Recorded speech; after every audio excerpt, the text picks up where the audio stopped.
I'm Laura Stagna from the University of Genoa.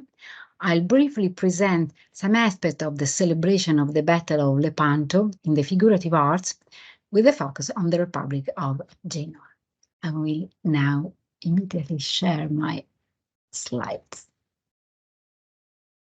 The Battle of Lepanto, fought on October the 7th, 1571, was immediately celebrated as the greatest victory of Christendom over its Ottoman archenemy.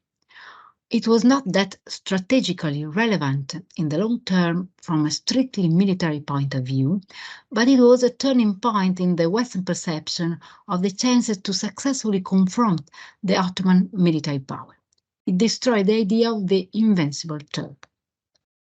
A vast media campaign, which included an extensive use of the figurative arts, contributed to create this powerful myth of Lepanto. Venice, Papal Rome, and the court of Spain, the latter to a somewhat lesser extent, were the epicenters of the victory's celebration, quite obviously so, given the role that these powers had in the Holy League. Vasari fresco, very famous, of course, commissioned by the great architect of the Christian Alliance, Pope Pius V, as well as you can see here, you surely all know them, as well as a number of great paintings in Venice, are significant testament to this. But many other territories also produced significant works, important though less famous, which deserve to be known. The Republic of Genoa is a case in point, and as I said, the focus of this brief conversation. Public patronage did not play a prominent role in Genoa. In fact, the commission of Lepanto-related works of art mirrored the way the Genoese were involved in the event. The Republic of Genoa had sent 3 galleys to the battle, while 28 other galleys belonging to Genoese noblemen fought at the service of the Spanish crown. Giovanni Andrea Doria was by far the most important Genoese at Lepanto. He led the Christian fleet's right wing, owned 11 of the fleet's galleys, and had a crucial role in the battle, though a highly controversial one as far as the results were concerned. He commissioned a number of works to commemorate the battle, and of course to claim a positive role for himself. More specifically, he commissioned to Luca Cambiaso, the greatest painter in 16th century Genoa, a series of large oil paintings, as well as the cartoons for a set of tapestries. Both of these series share the same subject depicted at the center, the highlights of the Holy League's venture. From its beginning in Messina, where all the galleys and ships of the Christian powers met, to its epilogue in Corfu, after the Christian victory. This series, the 2 series, have been defined as the most complete chronicle of the Battle of Lepanto ever executed in the field of the figurative arts. The 6 canvases you can see here, as well in the next slide here, these 6 canvases now hang in the El Escorial, and their material history has to be reconstructed on the basis of a series of clues. There are no precise documents about them. It appears that Giovanni Andrea Doria probably sent them as a gift to the king's powerful Secretary of State for Italy, Antonio Perez, before his fall from power and his arrest in 1579. Giovanni Andrea's set of magnificent tapestries, exceptionally rich in details, were designed by Cambiaso as well, as I said before. Here we have some documents, because Cambiaso was paying for executing the cartoons in 1582 and 1583, just before leaving Genoa for Spain, having been invited to enter the service of King Philip II.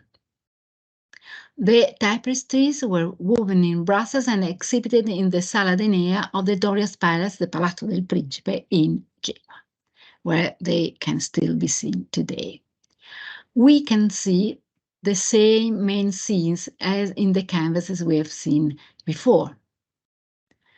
But each narrative scene is framed by personification and emblems, chosen and cleverly adapted to the contents of this visual chronicle, so that the set in its entirety would provide not only an illustration of the facts, but also a celebratory and morally uplifting interpretation of them.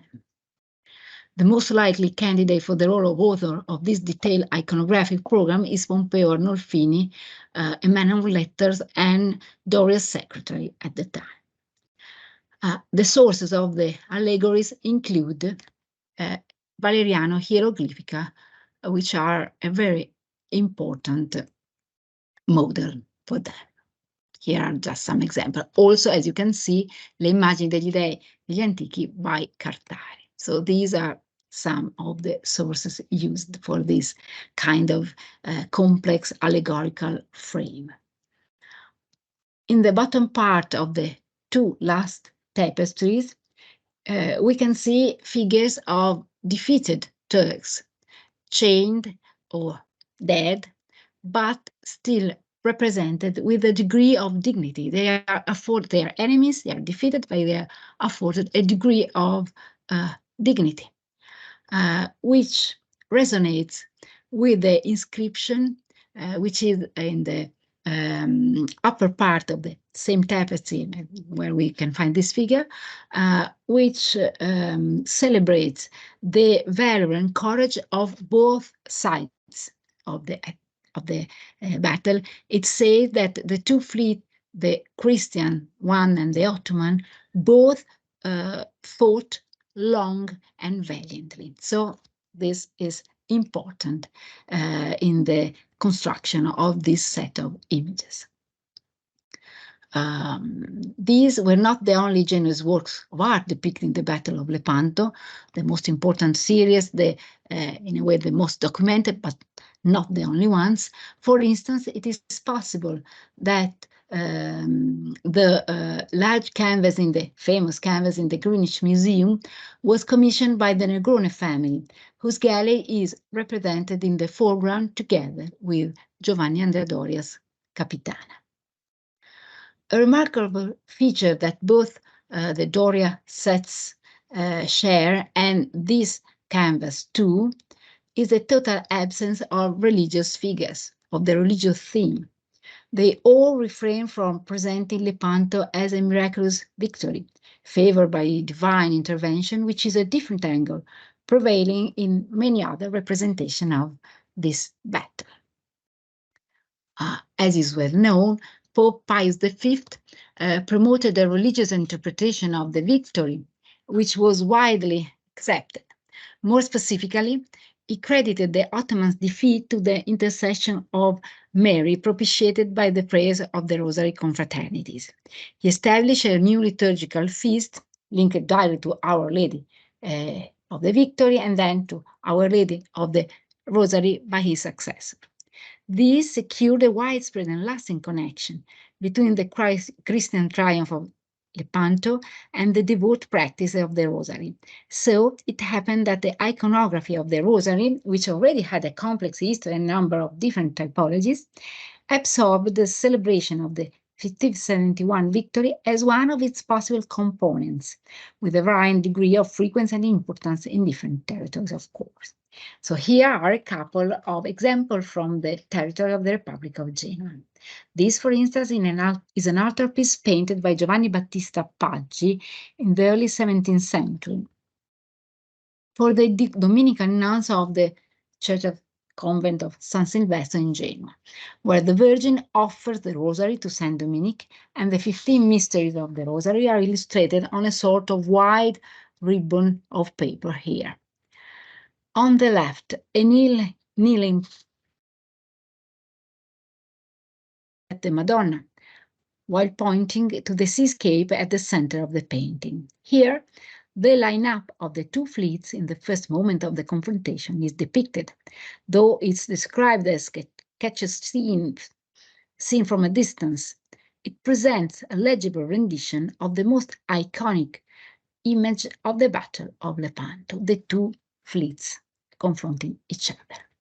A certain number of Rosarian altarpieces throughout Liguria comprise the figures of Pope Pius V and sometimes of the King of Spain, often with the confrontation of the fleets depicted in a separate medallion, for instance here, in this work attributed to Bernardo Castello at the end of the 16th century.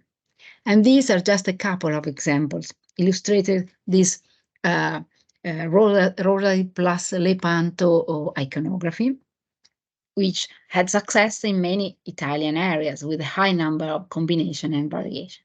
Consider, for instance,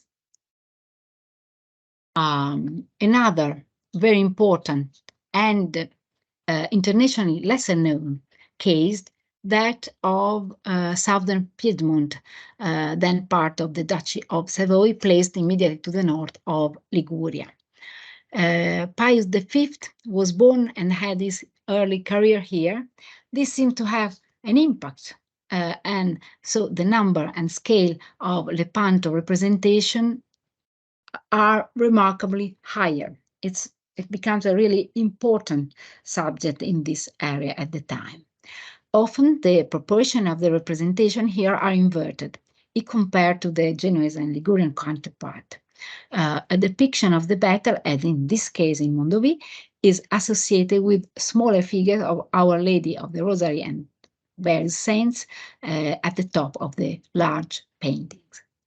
Note that in this work, for instance, the Savoy flagship is depicted at the center of the composition. It's distinguished by a white cross red standard by the flag with the cross of St. Maurice.